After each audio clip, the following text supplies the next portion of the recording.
This is the History of the World podcast with me, Chris Hasler. And this is Volume 2, The Ancient World.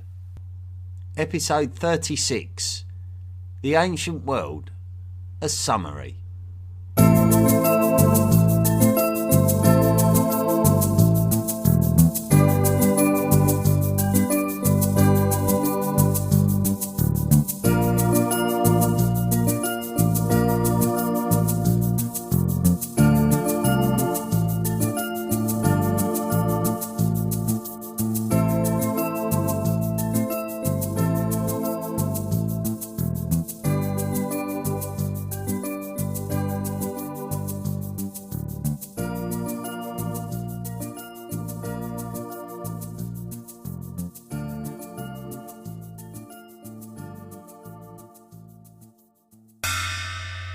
3000 BCE.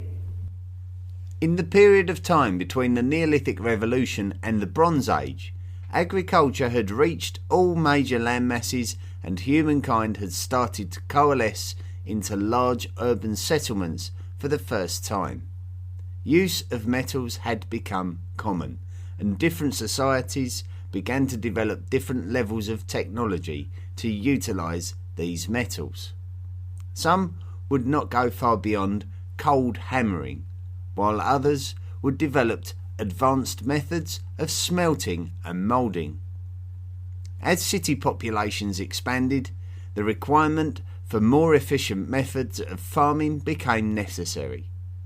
Methods of irrigation advanced as well as soil management tools, such as the plough, were created. Early ploughs would have been pulled by beasts of burden such as cattle, but the plough was one type of vehicular advance, and the requirement to transport large amounts of yield and goods meant that the use of sledges and rollers advanced to cause humans to create and utilise early wheels. Large-scale trade and transfer of goods within and between societies brought about pressure to keep records of transactions, and this is likely to have created the requirement for the first types of writing. The non-residential megalithic spiritual centres such as Göbekli Tepe had been replaced by the temple complexes within the city walls, and the shamanic individuals of the hunter-gatherer tribes had been replaced by an elite class in a monarchical society. These are the Neolithic and Chalcolithic periods which carried us from the Paleolithic Stone Age through to the Bronze Age, which began 5,000 years ago. By 3000 BCE, large settlements such as Uruk and Ur had emerged in Mesopotamia. Also Memphis in Egypt, Harappa and Mohenjo-Daro in the Indus Valley, and many larger settlements around the Black Sea region belonging to the Cucuteni Tripilia culture. After 3000 BCE, we can also see the emergence of large settlements such as Caral in the Supe Valley in South America. One major factor that was adding to the wealth of the cities and the civilisations of the 3rd millennium BCE was a healthy trade network, and we can see this by looking at excavated artefacts and how far away the materials that make up these artefacts originated from. Trade would be conducted across land, along rivers and on sea routes. The river cultures of Mesopotamia, Egypt and the Indus Valley were initially quite prosperous as a result of their locations. The Aegean Sea, with all of its islands, had a healthy sea route trade. Precious stones, spices and textiles would have been traded, as well as metals such as gold, copper and tin. This would encourage the production of bronze by different societies and usher in what we would refer to as the historical period of the Bronze Age.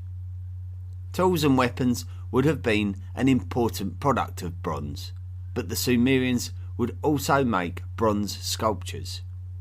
Another product of trade materials that would have been important to Bronze Age societies was jewellery, and the Egyptians would have had a particular attachment to jewellery. Trade would make long-distance links between societies, such as the Mesopotamians with the Indus Valley. At some point, a link would be made between the societies of the Indus Valley and the early river societies of China.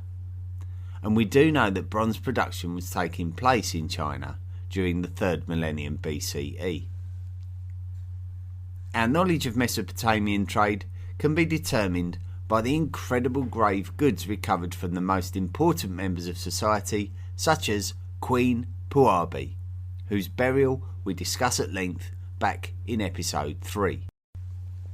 One of the most astonishing things that was uncovered in the grave of Queen Puabi was the amount of human sacrifice that was made. There are two main reasons which are suggested when it comes to this kind of ancient practice. Firstly, it could be linked to the human desire to make offerings to the deities in order to please them and encourage good fortune.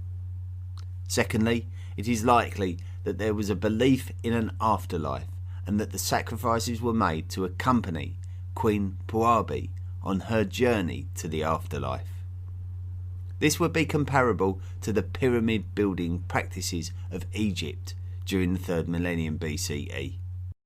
It is very interesting to compare the spiritual construction practices of different areas of the world from this period.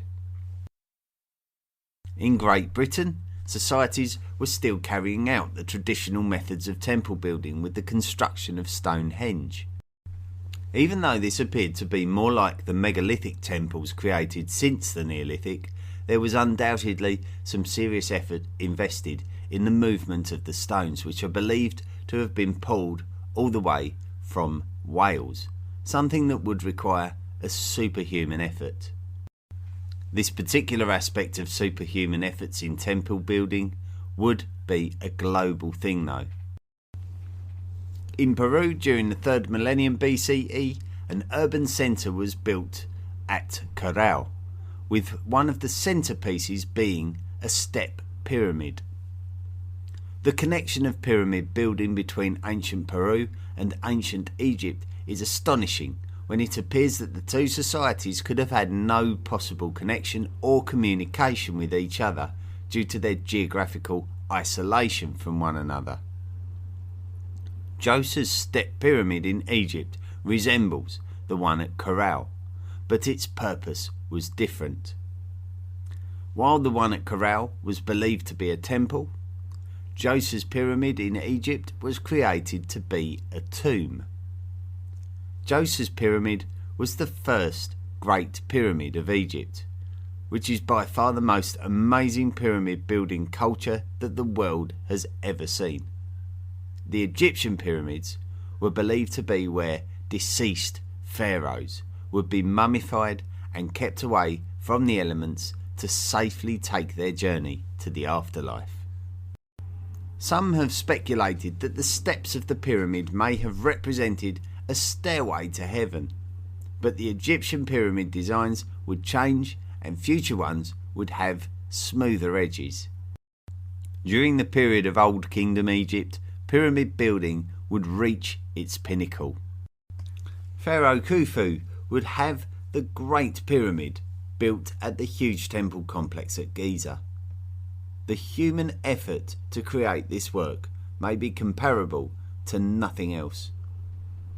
Potentially, generations of workers taking turns in teams to work seasons at the complex in order to achieve the ultimate goal.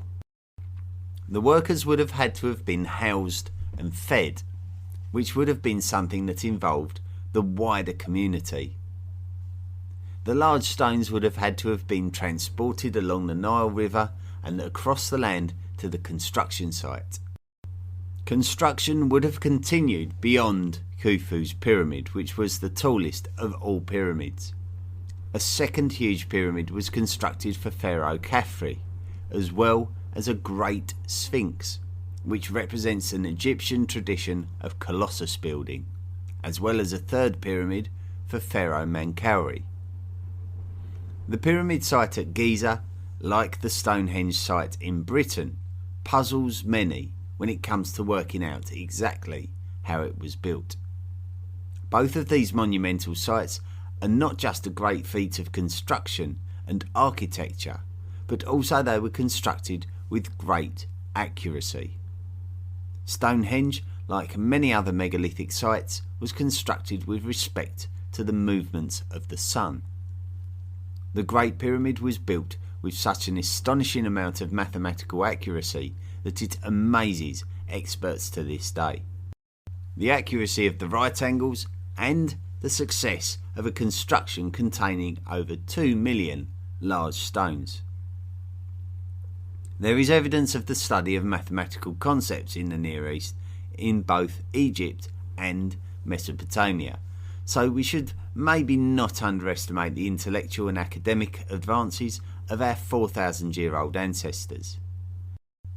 These ancient societies would have honoured the objects of the sky and applied their mathematical ideas to create the first known calendars, which would have assisted societies to organise their lives, especially in relation to things such as farming. The fact that city life was so organised and successful enabled people to pursue other, more personal interests. Scholars would be able to devote time to those scholarly studies such as mathematics. The production of portable art was always a popular human pastime dating back to the Paleolithic, and this tradition seems to have stayed strong throughout the Neolithic and into the Bronze Age. The people of the Cyclades Islands in the Aegean Sea between mainland Greece and Anatolia were using marble to create figurines. Board games were also a pastime of the ancients, but it is likely that it may have been a pleasure reserved for the elite. The royal game of Or was played on a game board, of which those that have been discovered have been gloriously decorated with the best materials. It is possible that the earliest Egyptians were playing a game which was an early form of senet, which is one of the ancient board games of ancient Egypt. We also have evidence of dice from the earliest years of Mohenjo-Daro and another site called Share-Sukte in the modern country of Iran, near its border with Afghanistan. 2500 BCE. The Egyptian expertise at navigating the Nile was a testament to their expertise of boat building. Evidence of Egyptian boat building was excavated near the Great Pyramid of Khufu, where a boat had been buried in a ceremonial act. When studying evidence of Egyptian boats, we can identify that pairs of oarsmen would have operated in the middle of the boat with an additional pair of oars at the back to steer the boat. This expertise of boat building may have assisted the Egyptians in navigating across the Mediterranean to establish trade relationships with the 3rd millennium BCE Minoans and the people of Anatolia. The Minoans of Crete had already established themselves as an important part of the Mediterranean trade network, with their most glorious years still to come. Even by now, they may have proved to have been an important trade link between the Egyptians and the mainland Europeans. Metal expertise was widespread in Europe by this time, with evidence of bronzeworking discovered in modern Poland and copperworking as far west as France and Britain. The Bronze Age was in full flow in the river cultures of the Far East by now as well. The Chinese cultures were cultivating silk and had created a precursor to the modern Chinese writing style. Writing was a familiar thing to find during this millennium, with the cuneiform of Mesopotamia and the hieroglyphs of Egypt, and what appears to have been a writing style that had developed in the Indus Valley civilization. This hasn't been confirmed, but it would make sense that the Indus Valley civilization would have been writing by now, due to the fact that their society was now very successful and that they had a healthy trade network. Some would suggest that this time was a peak in the Indus Valley civilization. One of the most impressive aspects of the Indus Valley civilization is the drainage systems constructed, and we can see good evidence of this at their city of Mohenjo-Daro.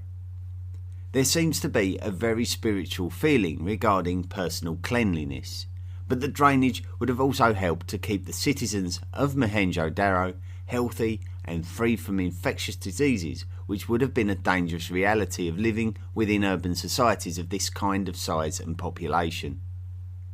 The Indus Valley civilization seems to have been quite a peaceful society, but this was not the case for all societies of the latter half of the 3rd millennium BCE.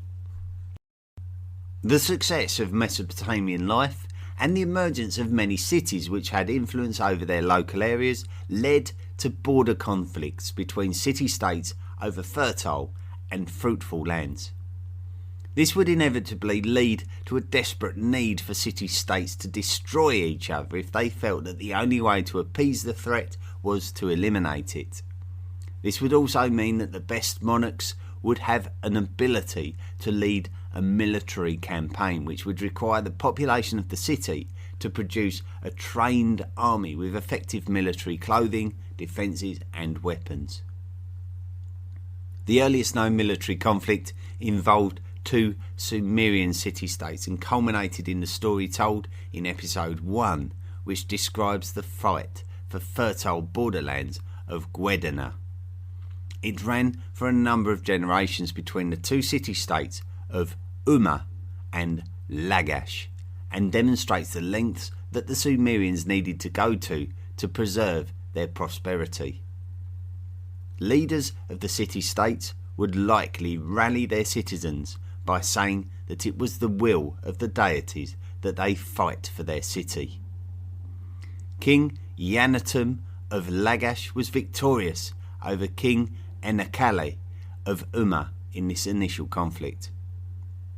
Despite this victory, tensions over resources and supremacy of the region would not go away.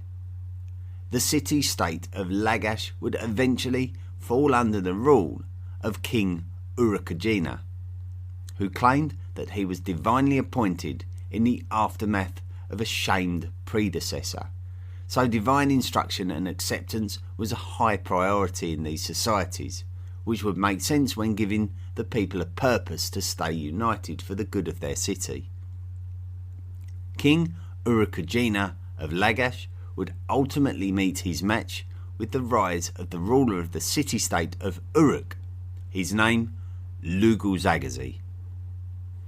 Lugu-Zaghazi was considered to be the king who would subjugate and unite the Sumerian city-states in the south of Mesopotamia, and this was necessary in the face of a new threat emerging further north.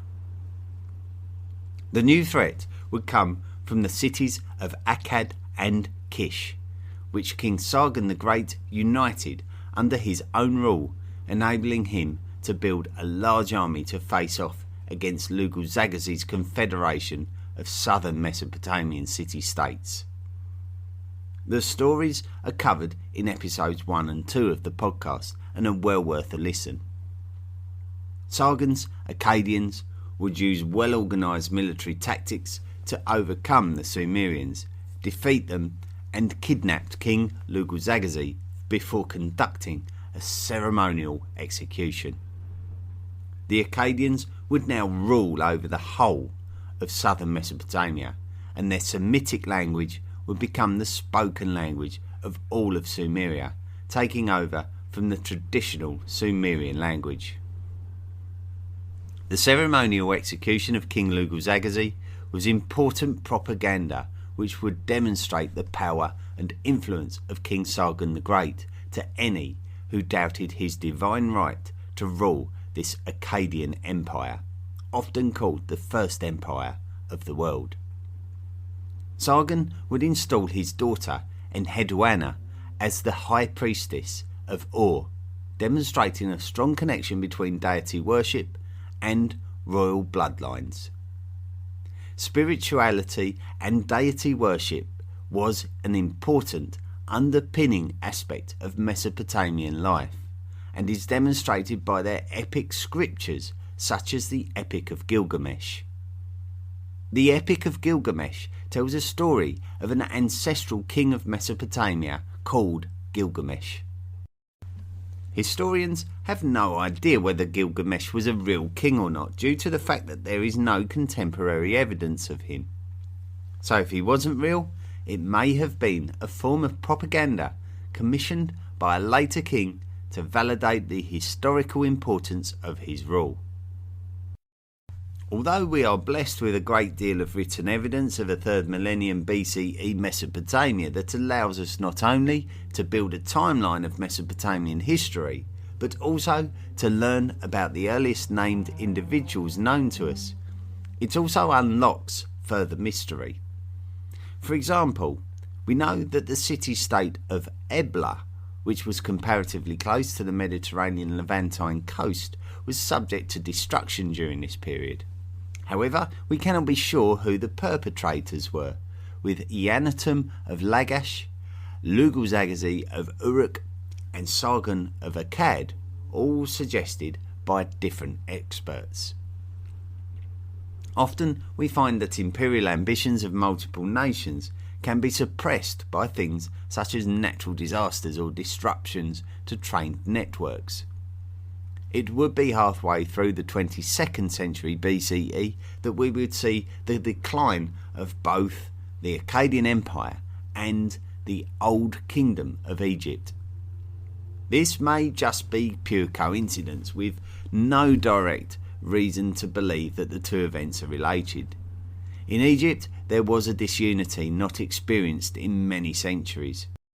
With no central government controlling affairs, there was a steep decline in ceremonial building during a period known in Egyptian history as the First Intermediate Period. Meanwhile, in Mesopotamia and the remnants of the Akkadian Empire, similarly to Egypt, the region declined into independent city-states, rebuilding its own affairs. In both areas of the world, particular city-states, or nomes as they were known in Egypt, would begin the battle for supremacy yet again, as there were significant rewards in both areas of the world for those who may be able to achieve the upper hand in both regions, and indeed two particular leaders were able to achieve this in each region. In Mesopotamia, it would be King Ur-Nammu of the city-state of Ur who would rise to the occasion, and in typical Mesopotamian fashion would concentrate a lot of energy into the spiritual and ceremonial aspect of Mesopotamian life. Ur-Nammu would become well known for his ziggurat construction. The ziggurat was a huge stepped ceremonial building which would be built within the temple complexes of the cities and were believed to have been constructed in respect of the deities and were believed to have been very sacred, with restricted human access. We know that ziggurats were built in the cities of Eridu, Nippur and Uruk, but the most famous one was built in the city of Ur itself. Each of the cities would have had its own titular deity, and the ziggurat of the respective city was probably built for the worship of this titular deity. Ur-Nammu's supreme rule over Mesopotamia and beyond would be known as the Third Dynasty of Ur, synonymous with the Neo-Sumerians. Subsequently in Egypt, a similar rise to power would also take place, and it would be conducted by Pharaoh Mentuhotep II, whose rise to success from his power base in the Egyptian city of Thebes was discussed in more detail back in episode 13. Mentuhotep II would successfully unite Lower Egypt with Upper Egypt, and this would serve to be the beginning of the Middle Kingdom of Egypt, a period of renewed Egyptian greatness. The Middle Kingdom of Egypt would represent a period of Egyptian history where Egypt would remain unchallenged in its rule over the Nile, but the same cannot be said of the Neo-Sumerians, who lost their power at the end of the 3rd millennium BCE, leaving southern Mesopotamia fragmented once again. Elsewhere in the world, we can see that bronzeworking was now widespread across the whole of Europe, including the Italian and Balkan peninsulas, and pottery cultures would have emerged in South American societies. 2000 BCE. Southern Mesopotamia had always been the hub of the wealthiest city-states, especially those who had risen to power over their rivals. Southern Mesopotamian states would have had healthy trade links, and one town that was used as a trade crossroads was Ashur in northern Mesopotamia. Although it may have originally been established by Sumerian cultures, the Assyrians of Ashur were now generating their own wealth and could now represent itself independently, and as such choose to deal with who they wanted. Meanwhile, in Sumer itself, nomadic Amorites took advantage of the disunity of the region to be able to move in and settle.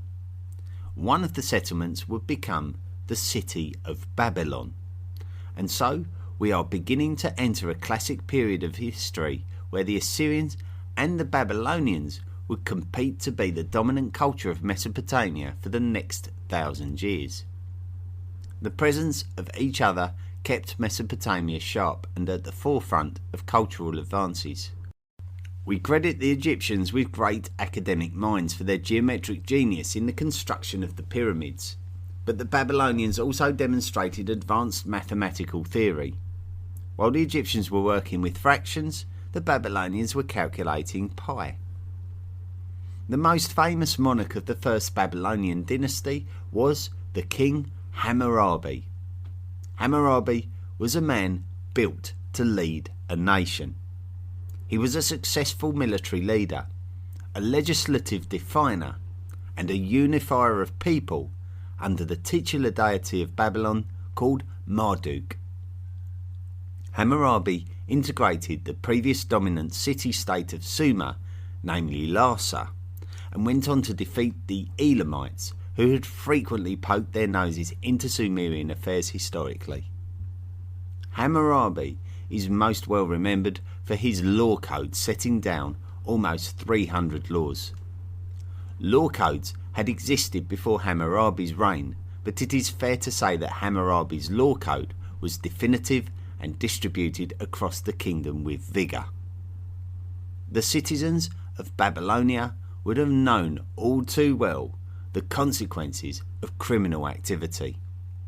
Monuments were erected across the kingdom inscribed with the law code, and it is thanks to these monuments that we have such a good knowledge of the law code today. In the same way that Hammurabi would promote the worship of Marduk to unify the people of Babylonia, he would also validate his law code by claiming it to have been given to him by Shamash, the god of justice. The Assyrians were still establishing their identity during this period. Shamshi-Adad was a powerful monarch who had brought Assyria into the realm of his own small empire, but after his death, this region had become more vulnerable and subject to Hammurabi's imperial ambitions. Mesopotamia, despite the fact that it had seen a number of changes of regimes, had made some very significant advances in terms of its spiritual worship and temple complex construction, which was underpinned by the written epics such as Gilgamesh, which would add depth to the validity of the Mesopotamian deities in the minds of the people. The phases of the moon likely lent themselves to the construction of calendars, which are likely to be the inspiration of the calendars that are used in the modern day world. We know that by the first Babylonian dynasty, mathematical ideas had advanced dramatically. Meanwhile, over in Africa, the Egyptian Middle Kingdom was in full swing, and it was during the reign of Senusret I that the Egyptians would head southwards. To their south was a Nubian kingdom based at the city of Kerma near the third cataract of the Nile. Senusret would successfully keep these Nubians where they belonged by extending Egyptian influence down to the second cataract. In the north of Egypt, it appeared that writing styles were migrating into the Asiatic lands and beginning to take the form of a proto-alphabet in the Sinai region, where the previous form of hieroglyphic writing, which contained thousands of different glyphs, would be condensed down to around 30 characters representing vocal sounds. Let's take a look at the rest of the world from the earliest part of the 2nd millennium BCE. Over in Europe, we can see the emergence of an era of great palace building on the island of Crete, where the Minoans were enjoying the wealth of being the central hub of Mediterranean trade. The Minoans would have their own writing system called Linear A, which we are yet to decipher, but is likely to be closely related to the later Linear B script of the Greek mainland. Things were not looking so bright for the Indus Valley civilization, which was now about to start a period of decline, where the well-organised day-to-day governance and maintenance of cities such as Mohenjo-Daro started losing the quality of the workers of the previous millennium, which must have been down to new pressures being felt by the people of this region. Over in China, the rise of the city of Arlito, based near the Yellow River, and its associated culture may be contemporary and possibly even central to the Xia dynasty, which is written of retrospectively in later works. We have more strong evidence of the Shang dynasty, which would ultimately come to power, and in contrast would have a strong amount of written and archaeological evidence to support its existence. It could be that migrations of peoples who originated in Chinese lands from before 3000 BCE were to ultimately become the expert seafaring Lapita culture of Melanesia from around this time period. They could have migrated via Taiwan and the Philippines to reach the islands to the north of New Guinea. Over in the Americas, long-distance trade networks were beginning to establish themselves in the North American continent, such as the Poverty Point culture, while in South America, ceremonial centres such as Santa Ana in Ecuador were emerging, carrying on the traditions of previous centuries such as those of Corral, and inadvertently preempting the ceremonial centre greatness of places such as Jabin de Huántar. Well, we've run out of time. That's been half an hour already, and we've not even broken the back of it really. We've only about halfway through, so we're gonna cut it off for this week. We're gonna come back next week and complete this ancient world summary. So my suspicions were right last week. I thought this week was going to be the last episode of Volume 2, but yeah, my suspicions were right. I didn't fancy my chances of cramming it all into one episode. And if we're going to make a nice, good summary of the ancient period, one that justifies the nature of the podcast, I think 2 episodes is correct. And I discovered that as I was writing these episodes, that I believed that it would be better to spread it across 2 episodes, and that's where we've come to now. So next week will be the conclusion of the ancient world summary, and it should be about right. We'll take it up from about 1750 BCE onwards and take it through to around 700 BCE, where we can then start our focus on the emergence of Greek city-states that usher in the classical period of Greece. So there we go. That's exactly where we are with the podcast at the moment, and next week will be the concluding episode of Volume 2. So thank you very much sincerely for listening to this week's fascinating podcast episode about the first 1,000 years of the Bronze Age. Now, many podcasts rely on the support of its listeners, and also the same can be said about this podcast. Your support helps me to buy new materials and equipment in order to keep the quality of the podcast going, in order to allow me to devote as much time as possible to the study and presentation of the podcast. So, as ever, we encourage you to take a look at the Patreon page, become a patron of the podcast, consider making a monthly donation, and it really does help the podcast. When you make a monthly donation, you become a member of the History of the World podcast Illuminati, and a couple of people have joined the Illuminati this last week.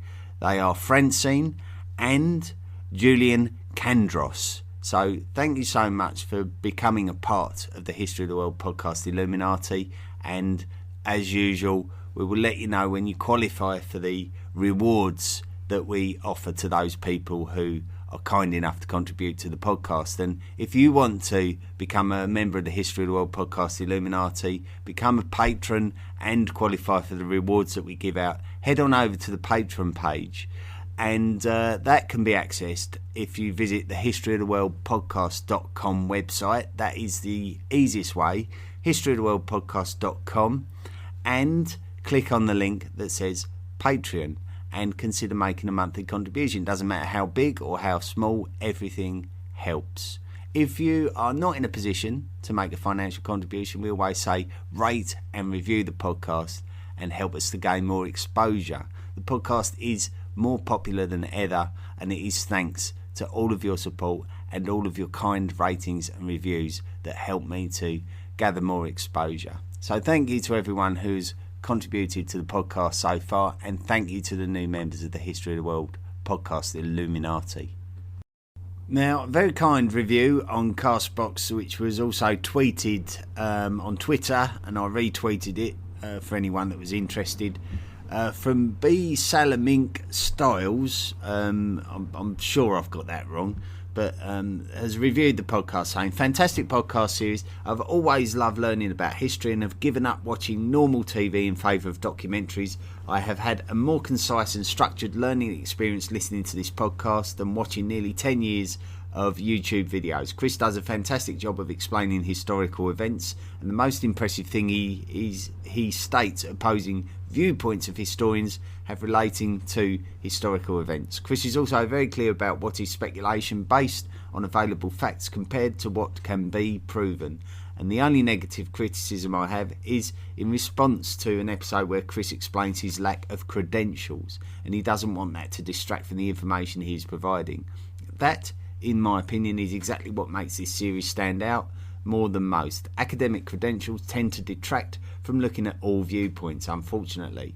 Anybody with even a slight interest in history, I believe, would enjoy this series, and Season 2, Episode 10 should be required listening for people. Thanks for your time and effort in producing this podcast, Chris. Oh, let me remind myself, which one was Episode 10? Episode 10 was the religion of Canaan and Phoenicia.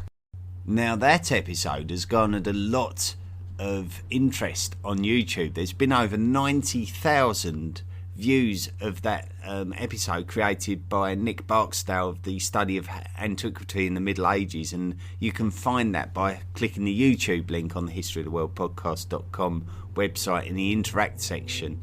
You can actually see that video. It's had about 90,000 listens and many comments. I've lost count of the amount of comments from people, and obviously when you tackle religion, it's always going to be a highly controversial subject, and I've tried to remain neutral, but most people are either accusing me of being biased one way or the other. I think it's unavoidable when you're talking on such a subject. But thank you so much, Styles, for your kind review, and very interesting indeed. Thank you. We got some direct feedback about last week's episode on ancient medicine from David Jackmanson, who stated on Facebook, just finished listening to this episode. I'm finding the amount of detail devoted to unfashionable periods of history fascinating. Like many people, my view of history fades away quickly once we get beyond late Republic Rome and classical Greece before the rise of Athens. So being reminded that the Neolithic world was not in fact static nor stagnant, but a ferment of change in many parts of human life is forcing me to rethink my perspectives. The idea that it saw the rise of modern ailments because of the change in diet is hugely intellectually confronting. Thanks very much for that, David. And I think in response to that, I think the best thing I could probably say is that I believe that looking at history chronologically from its origins does give you, perhaps, dare I say it, a better perspective on what was going on. So I've listened to podcasts, and I think I've mentioned it in a previous podcast episode where I've listened to a couple of people talk about history from maybe the Neolithic age or the Bronze Age, and they're talking about people as if they're backwards, as if they're sort of mentally retarded or something like that. And it's astonishing how they've even got the ability to cook, or it's astonishing how they've even got the ability to construct things. These are intelligent human people. These are us. These are people that have evolved over 250,000 years, and these people that were alive 4,000, 5,000 years ago, they're us. This is the final sort of 2-3% of our span on this planet, and there's absolutely no reason why we should doubt their intellect whatsoever. They are us. They just lived in a different period. They have evolved to become as near to us as anything. So, quite right, we should look at it in a chronological aspect and appreciate the intelligence of humans from this period before we start jumping up and down in astonishment how these people were even able to sort of even bath themselves. They were intelligent people, irrigators, agriculturers. They were very highly intelligent people, just like us. Finally, I just want to tip my hat to Holger Fiallo, who has contacted the podcast just to say, I found this podcast and I am glad I did. I love history and what they teach if we take the time to learn. I watch YouTube for videos on history. Thanks so much for doing a good job. Thank you very much for getting in touch. And I will wrap up for this week because this has become quite a long episode. Next week, we're going to be tying up the summary of the ancient world. So thank you so much for listening this week. And until next week, have a fantastic week, everybody. And stay well and cheerio. The History of the World podcast is available on many different podcast platforms. So please don't forget to rate and review us wherever you find us. Visit our website at historyoftheworldpodcast.com and email us at historyoftheworldpodcast@mail.com. Support the podcast at Patreon by clicking the Support the Podcast link at our website, and join us on social media at Facebook, Twitter and Tumblr.